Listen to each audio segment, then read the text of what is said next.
जो नुकसान हुआ है जनता का उसकी भरपाई हम कर पाएं, इसकी हम कोशिश करेंगे। तो सर्वे में भी पूरी पारदर्शिता के साथ हो, ये मैंने जनप्रतिनिधियों से और प्रशासन दोनों को, जनप्रतिनिधियों से आग्रह किया है, प्रशासन को मैंने निर्देश दिया है, ताकि जिसका नुकसान वो आ जाए उसमें पंचनामा भी हम बनाएंगे और पूरी सूची चिपकाएंगे, जनता भी देख ले एक बार, ताकि दूध का दूध और पानी का पानी रहे। फसल की क्षति जो हुई है उसका जो RBC 64 के हमारे नियम उसके अंतर्गत उसकी भरपाई करेंगे। फसल बीमा योजना का पैसा अलग मिलेगा। मकानों की क्षति हुई है, कच्चे की, सेमी कच्चे की, पक्के की, उसका भी हम सर्वे करके उसकी व्यवस्था फिर से करने के काम में हमको जुटना है।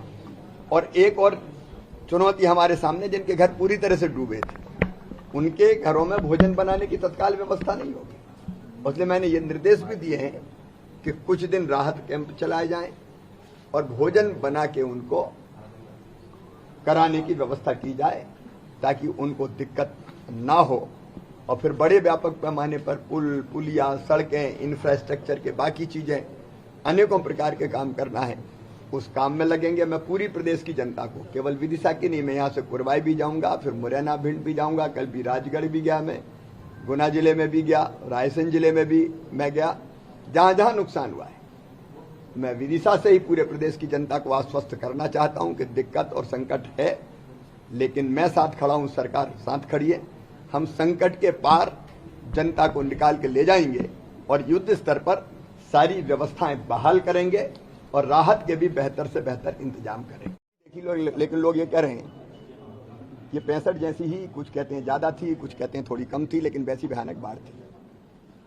पानी अभी उतरना शुरू हुआ है, पूरा खाली होने में अभी थोड़ा समय लग सकता है।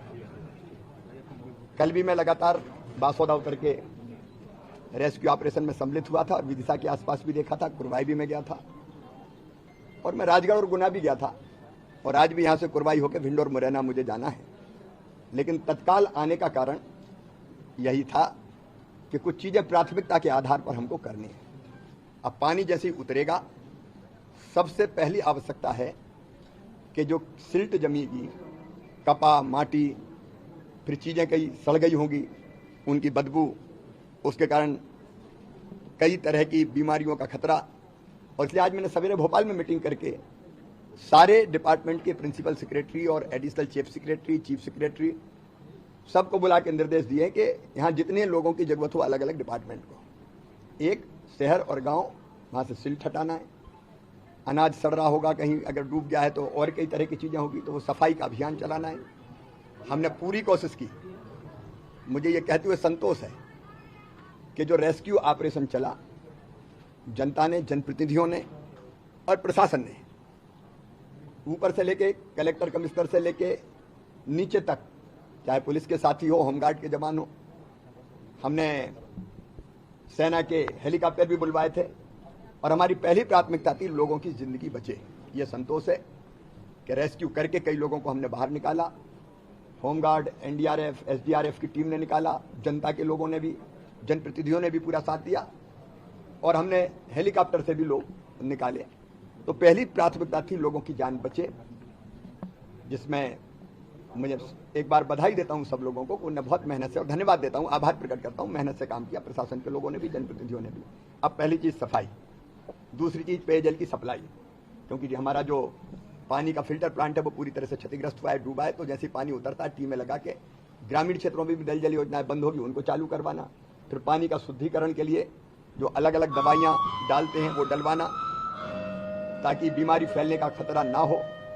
और उसके बाद बिजली की व्यवस्था को बहाल करना, क्योंकि बिजली को बहुत सावधानी से चालू करते हैं, अगर पानी में करंट आ गया तो फिर उससे जिंदगियां खतरे में पड़ती है, और इसलिए बिजली विभाग जुटेगा।